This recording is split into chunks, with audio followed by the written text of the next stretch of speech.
La historia de las ideas puede escribirse desde la conexión entre conceptos, experiencias, accidentes, que de formas muchas veces insólitas e inesperadas se interrelacionan para generar algo nuevo.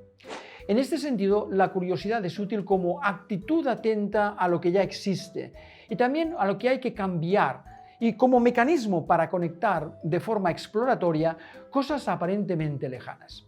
Los avances, el progreso, derivan de la combinación de elementos que emergen de la propia maduración del sistema. O sea, la maduración de los problemas y de las soluciones que se les va aplicando va evolucionando hasta que emerge un conjunto de nuevos conocimientos. Así, por ejemplo, podríamos entender que Newton y Leibniz desarrollaran independientemente el cálculo porque el entorno europeo del momento estaba maduro para que surgiera.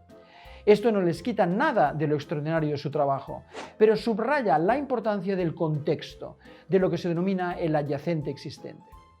Una forma que me atrevo a designar como hipnótica de disfrutar de la evolución del conocimiento humano consiste en leer el texto Connections de James Burke, en el que se fundamentó una serie mítica de la BBC con el mismo nombre.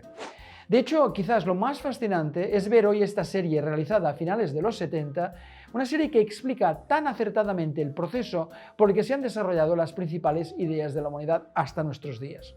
Está disponible entera en algunas redes como YouTube. El autor subtituló esta serie como una visión alternativa del cambio, una visión lejos de la visión lineal que siempre nos han explicado.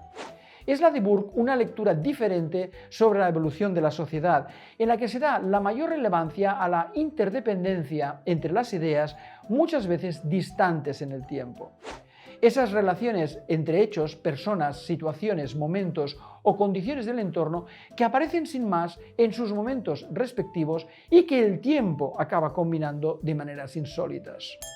Por ejemplo, explica cómo la aparición del telar bajó el precio de la confección de telas, lo que llevó a un mercado de telas usadas que favoreció una industria de papel, que cambió la historia. O cómo la necesidad de los monjes europeos de determinar cuándo debían orar por la noche generó un gran interés por los conocimientos astronómicos de los árabes, y eso acabó llevando a los relojes con alarma. Primero los más primitivos de agua y después los más precisos basados en el mecanismo del foliot. O cómo la llegada a Europa desde China de las agujas imantadas, usadas como primitivas brújulas, acabó llevando al interés por el magnetismo, primero como simple cosa curiosa, pero después como una línea de experimentación que llevó al electromagnetismo.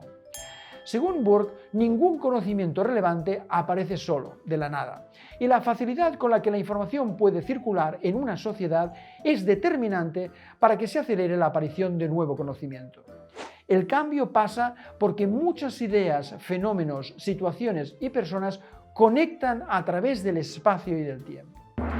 Resulta fascinante seguir la línea de descubrimiento de las conexiones que presenta Burke, más aún en su posterior texto The Knowledge Web. Uno descubre, por ejemplo, el salto enorme que representó la superación de la vela cuadrada de los romanos, que solo permitía avanzar si el viento venía de popa, por la vela triangular latina, que permitía avanzar en cualquier tipo de viento, incluso en contra, a través de una trayectoria en zigzag.